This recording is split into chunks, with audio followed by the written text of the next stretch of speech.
of the Ikorodu Federal Constituency. Mr. Speaker, this administration stands on 3 tripods. 1, they promised consumer credit. That has been done. If the consumer credit scheme comes into effect, it will ameliorate the efforts of workers. It will mean that workers can be able to purchase goods and services on a mortgage type arrangement. That bill has been signed into law.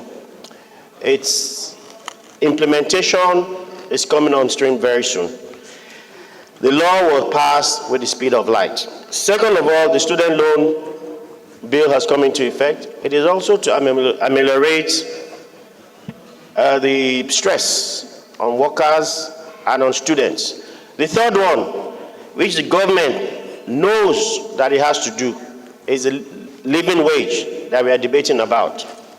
With or without pressure from the labor union, the government of the day already knows that Nigerians must earn a living wage.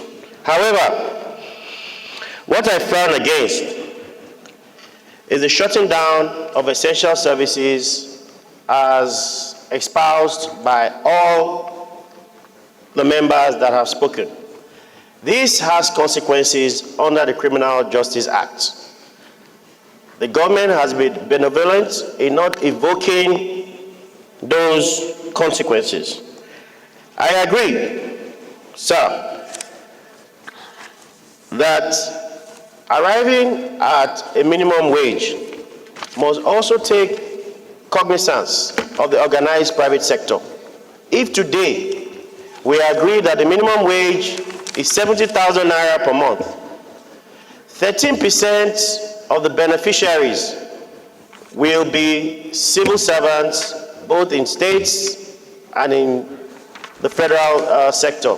How are we sure that the organized private sector, who constitutes over 80% of Nigeria's workforce, can afford it?